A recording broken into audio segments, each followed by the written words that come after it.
All right. President Donald Trump and President Vladimir Putin both leaving the stage just now with a crowded room of reporters, all with their hands raised, wanting to ask questions. President Trump just announced they made a lot of progress today, but did not reach a deal. He said, quote, "There is no deal. We haven't gotten there quite yet, but we did make some headway." He said Vladimir Putin wants to stop the killing as much as President Trump does. He's been talking about that for quite some time. It was very unusual in this joint press conference for the visiting leader of a country to speak first, but that is exactly what the Russian president did. He spoke first, said, "Good afternoon, dear neighbor," to President Trump and the Americans, and proceeded to talk a lot about their common heritage between the U.S. and Russia. And referred repeatedly to the war in Ukraine that started after Russian forces invaded Ukraine at his order as the, quote, "situation in Ukraine." He brought up trade on several different occasions, almost more often than he did the, quote, "situation in Ukraine," which is an indication of his agenda here. Also said that a personal meeting with President Trump was long overdue and invited President Trump to come to Moscow for their next meeting. President Trump sort of brushed that off. However, he said, "We've reached an agreement to pave the path to peace." Both presidents talking about the fact that they both seem to believe that they made some sort of progress, but that there is no deal at this time. I want to bring in our panel to analyze what we just saw. Chris Starwald is NewsNation's political editor and host of The Hill Sunday. Bill Taylor served as U.S. ambassador to Ukraine under Presidents George W. Bush and Obama, and retired Rear Admiral Mike Hewitt served 31 years in the Navy. He's the co-chair of the upcoming Ukraine Reconstruction Summit. And NewsNation chief Washington anchor and On Balance host Leland Vittert. Leland, I'd like to start with you. What do you make of what we just saw? Wow, and stunning in so many ways. I think, Elizabeth, you were so right to point out that Vladimir Putin went first and was obsequious. I have never heard Vladimir Putin try so hard to ingratiate himself to someone.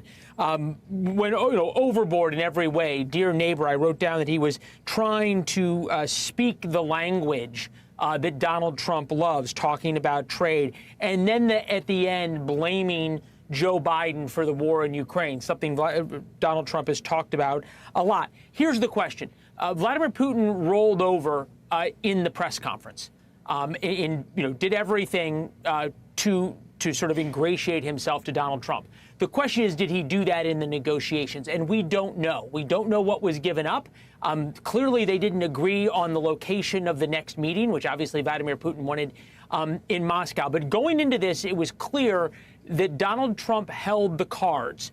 And that B-2 flyover, I do not think we can make enough of that moment when the two men met on the tarmac for this, and Donald Trump had a flight of B-2 bombers, stealth bombers, escorted by F-22s fly over. That set the stage for this. I've studied a lot of Vladimir Putin press conferences. I've watched and covered a lot of them. I have never seen this version of Vladimir Putin, and I think that is entirely due to how he was just treated by Donald Trump. Yeah, Leland, he also said quoted Donald Trump himself in saying, "This war never would have started, President Trump, if you had been president the last 4 years." Chris Starwalt, Leland was just referencing that B-2 flyover. This was quite a scene when Putin arrived today, to a red carpet, a warm handshake, applause from Trump as they met. Vladimir Putin is an indicted war criminal who would face arrest almost any place else in the world. He looked genuinely thrilled to be there with President Trump. And then we had that B-2 flyover. The B-2 bomber is what just launched missiles at Iran. Was that a flex? I think all of the staging here was a flex, right? He's displaying at the beginning. He's displaying Putin like a trophy. I caught him. He came. He's on my turf. Look at him. He's smaller than me. He's weaker than me. We've got the military. He doesn't, and all of that jazz. And then at the end, though, I got to say, that was weird. Vladimir Putin has adopted the language that other world leaders have adopted with Donald Trump, which is patootie smooching. You're so great. Everything you say is good. We love you. We love you. We love you. And he was chipper right? He came out of that chipper and happy and excited. Donald Trump looked like somebody had stole his lunch money. He looked tired. He looked bummed out. Who is that guy? Who is the low energy? That is not the Donald.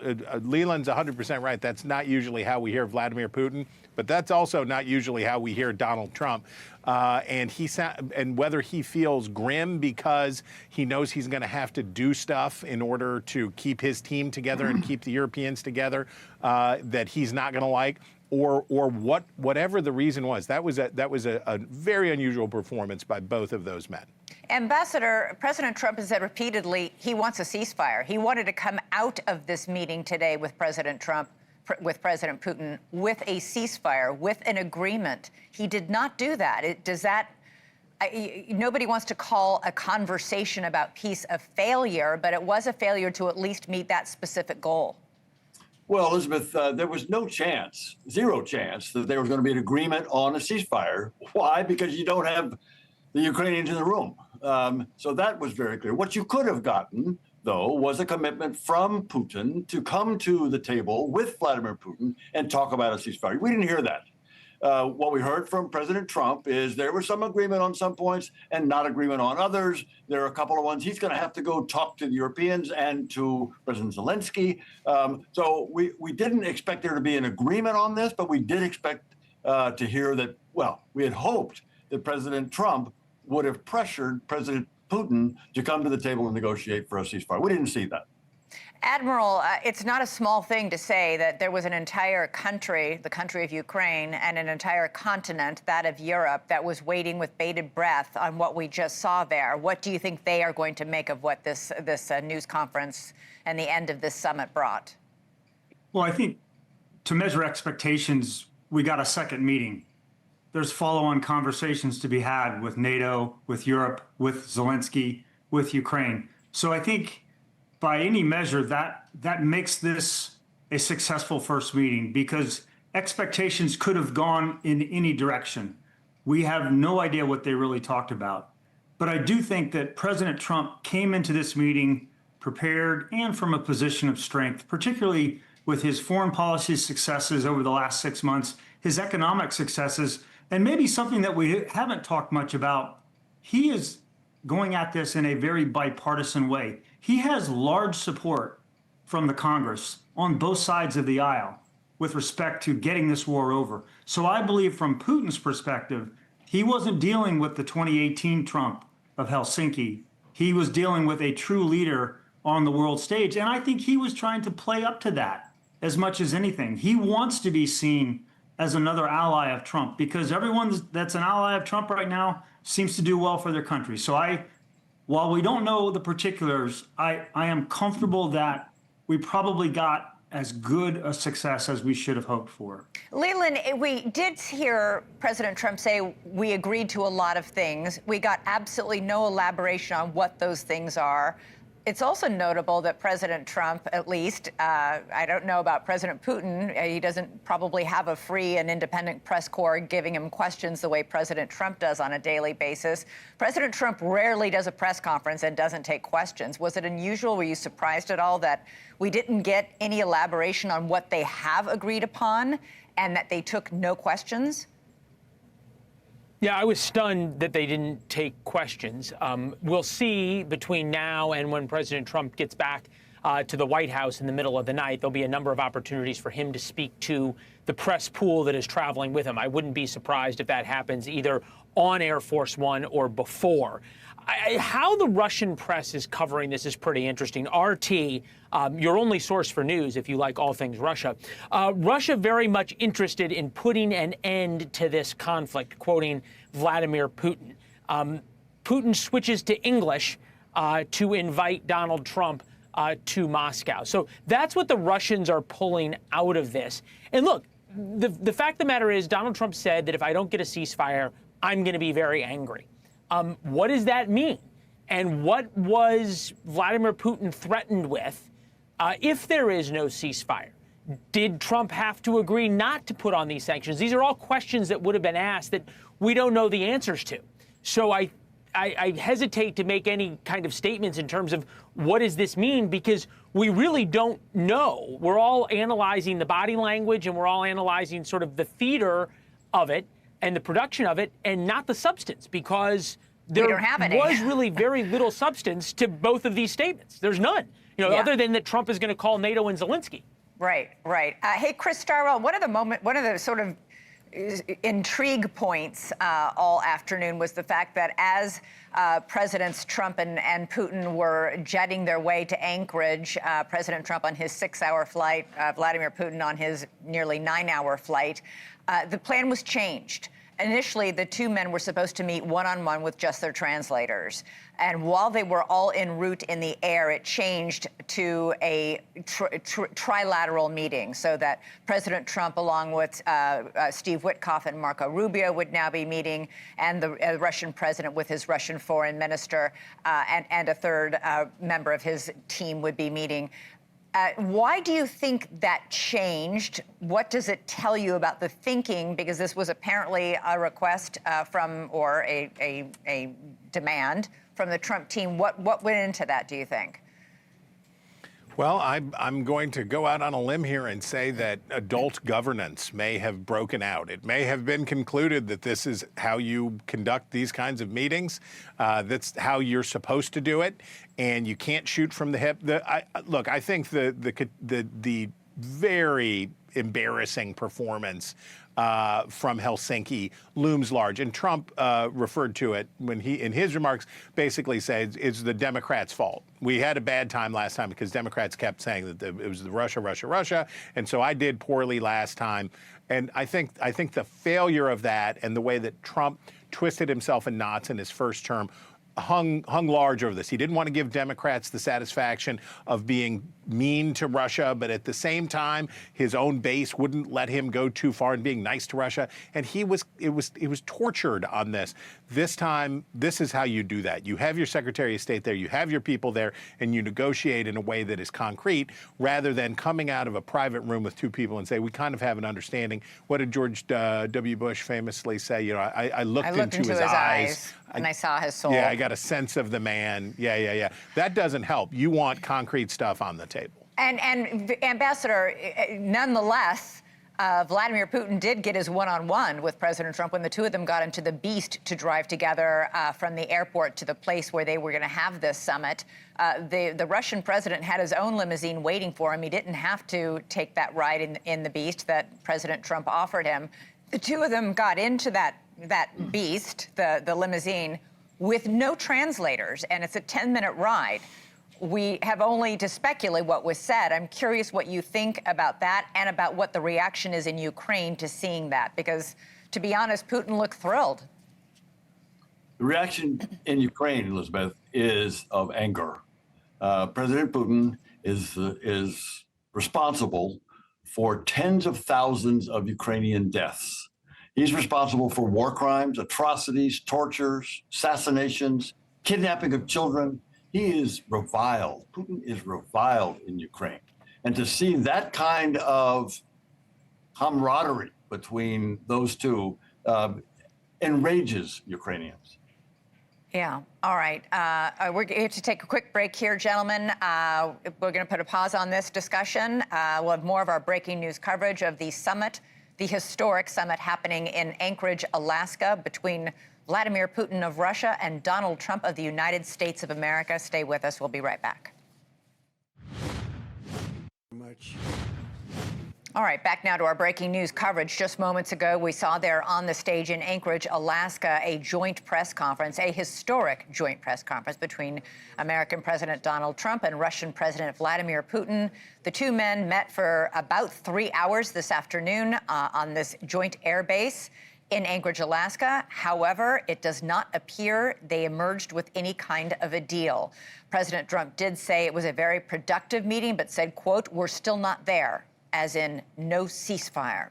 We have team coverage now of all of this. NewsNation's Robert Sherman is live for us in Kyiv, Ukraine, where literally an entire nation has been sitting on pins and needles waiting to hear what finds out. But let's begin with Kelly Meyer, who was just in the room at Joint Base Elmendorf-Richardson in Anchorage, Alaska. Kelly said, Kelly, it was interesting. They took no questions. And after talking for days and days, President Trump, that he needs a ceasefire deal, he did not say he had one or talk anything about a ceasefire in his remarks just now. Yeah, really brief here, not even really a press conference, because they just came out, shared what happened, and walked away from the stage. We were trying to shout a question from a few seats back, and he just walked away. And that was the same thing as earlier when they had that smaller photo op. Many people were trying to ask him questions in there, and the president kind of showing a restraint from answering. You know, normally he does take questions from the press. He took them on Air Force One coming here, and he was talking about how he wanted to reach a ceasefire, as you mentioned, and he wouldn't be happy walking away from this without that. And now we don't know exactly what they agreed to. Russian President Vladimir Putin at this podium here behind me was talking about an agreement that was reached. We don't know what is in that agreement. There's so many questions still left here tonight, Elizabeth, that we don't have answered by the White House at this moment. And the president walking away off this stage, he's going to head back to Washington. This also wrapped up much earlier than we thought. You know, they were talking in there in this 3-on-3. It was a 1-on-1, but changed to a 3-on-3 with his Secretary of State, Marco Rubio, who is sitting just up here, along with his special envoy, Steve Witkoff. That went on for about 2.5, maybe nearly 3 hours. We don't even know if they got to that bilateral lunch, including his Treasury Secretary and Commerce Secretary, and they called us to come to our seats really quickly. And then that conference or, statement was shared here quickly after on the stage behind me. You see still the name tags here on the chairs, how quickly they left the room and now are going back. We don't know exactly if the president just yet called Ukrainian President Zelensky. He said he would be calling members of NATO, European leaders along with Zelensky. He said there's no deal until there is a deal. So certainly many questions from us tonight. My question here was trying to shout at him and say, what comes next here? President Putin even offering to say, come to Moscow next. We don't know exactly if there is a second meeting at this moment. Yeah, Kelly, super quick. Listen, the suspicion all along is that Putin, even President Trump said, Putin's playing me. He's tapping me along. He asked for this meeting on the eve of threatened terrible sanctions from President Trump. President Trump didn't impose the sanctions and instead gave him this meeting. This meeting happens and they come out of the meeting. He says, well, maybe there'll be another meeting. It looks like another delay tactic by Putin. Right, and that was the concern here from many critics of this meeting, saying that Putin was going to win here, basically. He was going to walk away. He had the hand here because he was getting that photo op that you saw there on the stage that said Alaska 2025. You saw the president trying to host this here on U.S. soil, saying that was a win, flanked by military aircraft, having the B-2 bombers going by overhead. But at the end of the day, Putin still got that photo op. They had a positive interaction here, it seemed, on stage, seeming friendly, and then walked away from here with the potential next meeting. But again, we don't know if the president here got what he really wanted at the end of the day. He did say he wasn't going to be negotiating, but he said he wanted to get a second meeting. And we don't know if that's going to be the case, Elizabeth. Yeah, he was also pretty clear he wanted a ceasefire and that was non-negotiable. We shall see. And it's interesting, Kelly, they met for nearly 3 hours. They got on stage and spoke for, the two of them were on stage for 12 minutes, just 12 minutes. And during those 12 minutes, Vladimir Putin spoke for 9. President Trump spoke for 3 minutes. So those numbers pretty striking and unusual for our normally very verbose president. Kelly Meyer reporting live from Anchorage. Let's go now live to NewsNation's Robert Sherman, who is in Kyiv. Robert, as these talks were happening, as Putin was sitting across from President Trump, bombs were still dropping as Russian missiles were falling in Ukraine. Yeah, there were alerts going off across the country as the doors were shut and this 3-on-3 meeting was taking place. We got it from the Ukrainian Air Force. There were drone incursions. There were ballistic missiles that were fired at Ukraine. And this has been going on throughout the day, Elizabeth. We have stood here in Kyiv and heard the air raid sirens going off 4 or 5 times here today. So that is why coming into today, Ukrainians did not think that it was realistic or did not necessarily believe the Russian stance that there was a sincere interest in finding peace. Ukrainians also had low optimism coming into today that there would be any firm agreement that could come out of this because there was no Ukrainian delegation in Alaska. There was no European delegation in Alaska. So optimism was low. There was only really one win that Ukrainians had an outside chance that they were hoping for, and that's that a trilateral meeting would be put on the calendar at some point. There is no clear indication that there is a trilateral meeting that Ukrainian President Vladimir Zelensky has been invited to yet. Maybe something comes out of these phone calls that the president says he has to have with Europe and the Ukrainian leadership, but there's nothing clear that's coming out of it here. Bottom line, Elizabeth, is that you have a lot of Ukrainians who have felt very helpless watching all this go on, had no idea what was going to come out of Alaska, and frankly, after this 12-minute press conference, still have no idea what the ramifications of all this are. Yeah. Elizabeth? Yeah, and among the targets hit in Ukraine today were civilian targets, it should be noted. Yeah. All right. Robert Sherman, thank you so much, reporting live for us from Ukraine tonight. Coming up, I'm going to speak with the former Deputy Assistant Secretary of Defense for Russia and Ukraine, why she thinks President Trump could win the Nobel Peace Prize if he managed to get a deal, still manages to get a deal, because we don't know if there's a deal happening behind the works. Got a lot of questions. Maybe she'll have some answers coming up.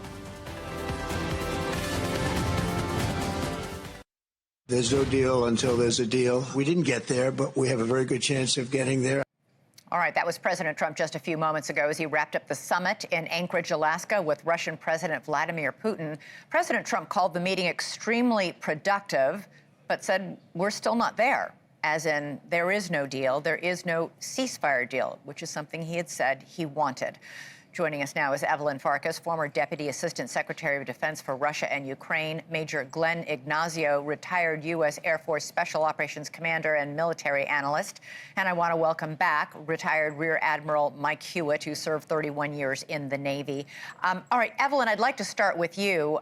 We heard President Vladimir Putin invite President Donald Trump to Moscow for another second meeting. We did not hear an invitation for a meeting that involved Zelensky or any of the Europeans, most notably, however, Zelensky. That is not a good sign, is it? No, and clearly President Putin was trying to see if he could get President Trump to say something like, I'd love to go to Moscow. Look, it's clear that what President Trump wanted, the one thing that he sort of repeatedly said towards the end was a ceasefire he didn't get. Now, that's not necessarily a bad thing because, frankly, Putin doesn't want a ceasefire. He definitely is not ready for peace. He wants to keep fighting. So any kind of ceasefire likely would have been broken by Russia in no time. So then, so then how is this? Give me the optimistic spin on what happened today. Why was this a good thing? The optimistic spin is that President Trump laid out some ideas to President Putin, things that he wanted the president to agree to.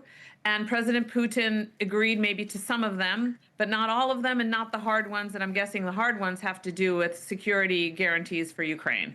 Yeah. So that's good news because maybe they did make some progress, but we're still a ways away from a deal. And I don't think our president should be meeting with President Putin until there's a deal. And frankly, if there's a deal, then you have to have President Zelensky there. Admiral, I was struck by the fact that in this press conference, President Trump said, we want to stop the killing, and Putin wants to stop the killing as much as I do.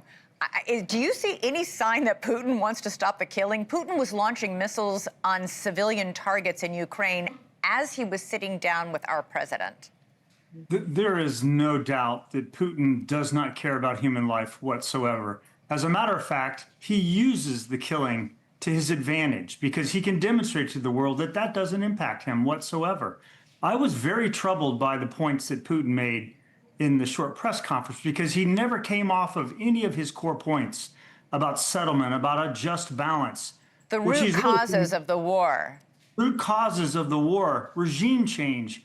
His playbook with respect to Ukraine has not moved 1 inch since the start of this war.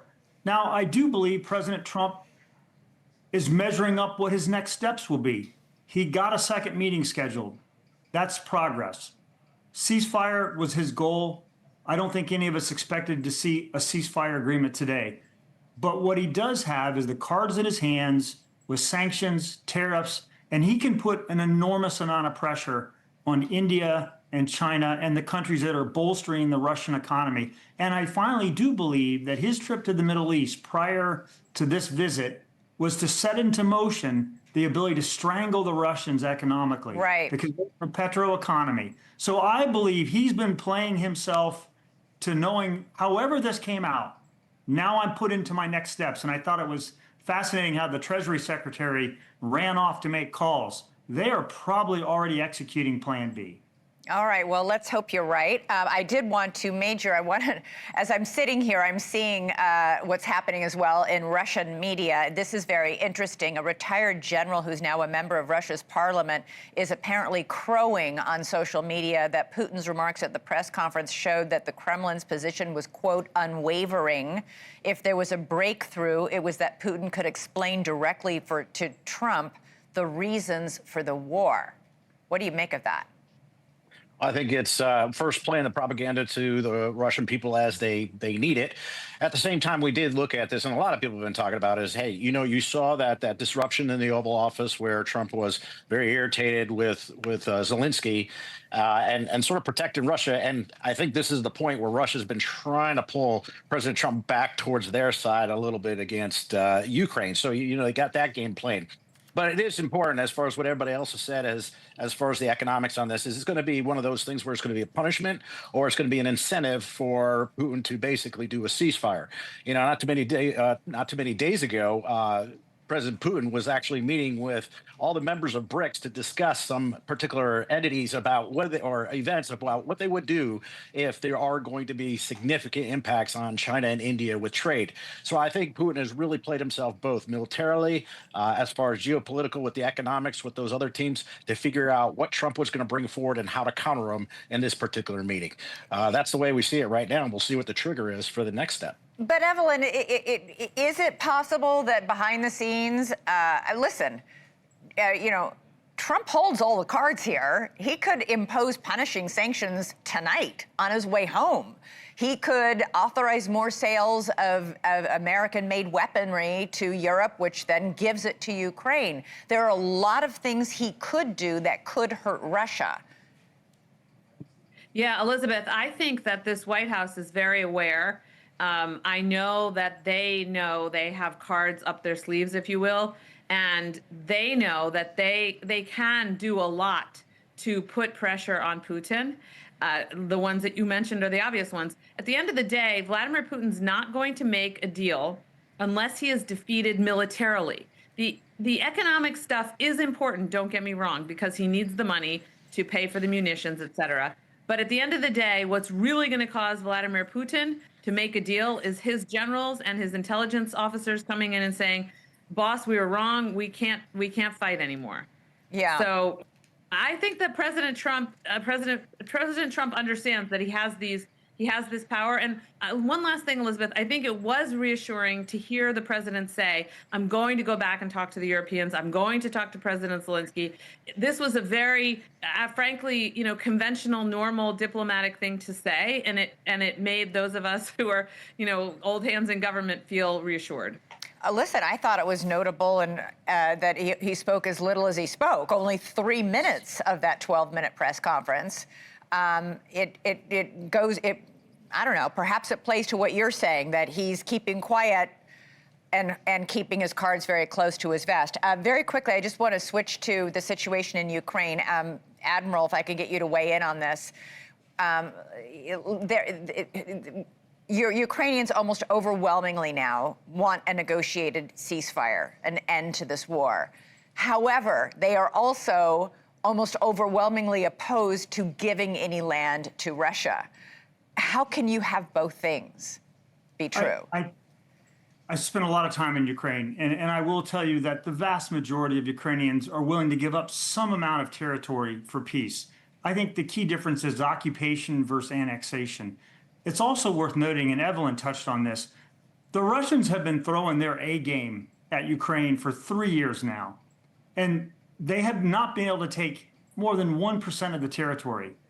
And if anything comes from this and Trump decides to go ahead and weaponize the Ukrainians to what they need to push Russia back, and of course NATO is now going to 5% of its GDP, Yeah. we may see an escalation of the conflict and something that Putin didn't calculate. Well, and Major, very quickly, because we're out of time, but Russia gave their A game. They're now down to their B game. They're basically bribing older Russian men to join the military. They're getting 3 weeks training before they show up on the front lines. That's why their casualty numbers are so high. Yeah, I agree. But let me take a different aspect there. Same thing in Ukraine during this war. My friends or teammates are over there right now.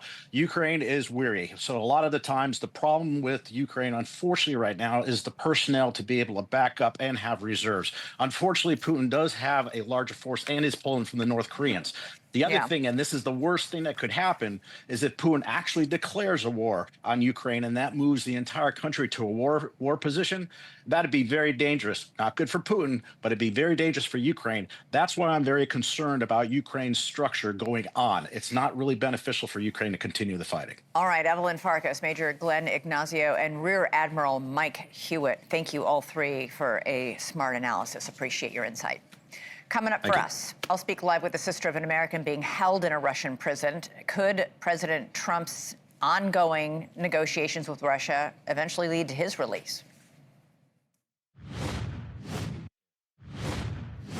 President Trump said he and Russian President Vladimir Putin made some great progress at their historic summit this afternoon. The question now is whether that progress opens the door to other diplomatic breakthroughs, like the release of American prisoners who are being held in Russia. Among them is 68-year-old David Barnes from Texas, a father of 2 boys. He was arrested in Russia in January of 2022 and sentenced to more than 20 years in prison. Barnes's family has been fighting for his release ever since. His sister, Margaret Aaron, joins us now. Margaret, your brother's been jailed now for 3 years. Do you have hope that now that Trump is at least speaking to Putin, that Americans like your brother will be released? Yes, that's our hope, that maybe this summit will lead to better relations between Russia and the United States, and that there will be a breakthrough in prisoner releases. Have you been able to communicate with David? It's very limited. We never know when he's able to make a phone call. I think it's been several weeks since we've had a phone call from him. And my sister, Carol, is his main point of contact. So she was the last one that talked to him. What has he told you about conditions in the prison where he's being held? Oh, yes, he's written us letters about that. They're horrendous. He may be in a cell with up to 14 other cellmates. The food is not edible. And of course, he's fighting for his life being in that cell with these other prisoners who are all nationalities. All nationalities. We've heard from other Americans who were wrongfully detained and then released about the horrific conditions. Your brother has not been designated as wrongfully detained as of yet by the State Department. It's an important designation because it puts the whole of the U.S. government behind demands for his release. Why hasn't that happened yet? We do not know. We've been fighting for that. We hope that happens soon. He needs to be wrongfully detained. We have faith in President Trump's administration that this will happen.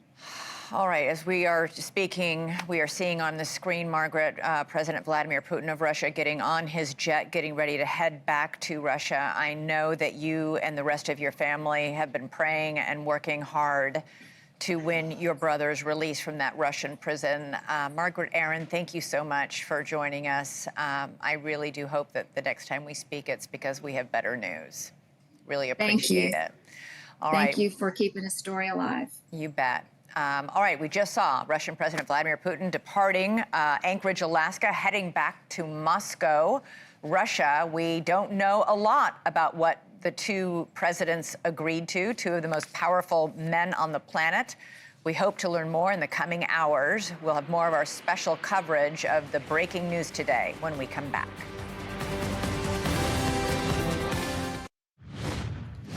All right, it's no small thing to say that the fate of at least a continent, if not much of the world, has been riding on a lot of what's been happening this afternoon, as there's been a very historic summit happening in Anchorage, Alaska, between United States President Donald Trump and Russian President Vladimir Putin. Vladimir Putin just left about 1 minute ago on his plane headed back to Russia. We turn our coverage now over to NewsNation's Leland Vittert, who will continue our special coverage of this historic meeting and what kind of steps might go forward from here. Leland, take it over.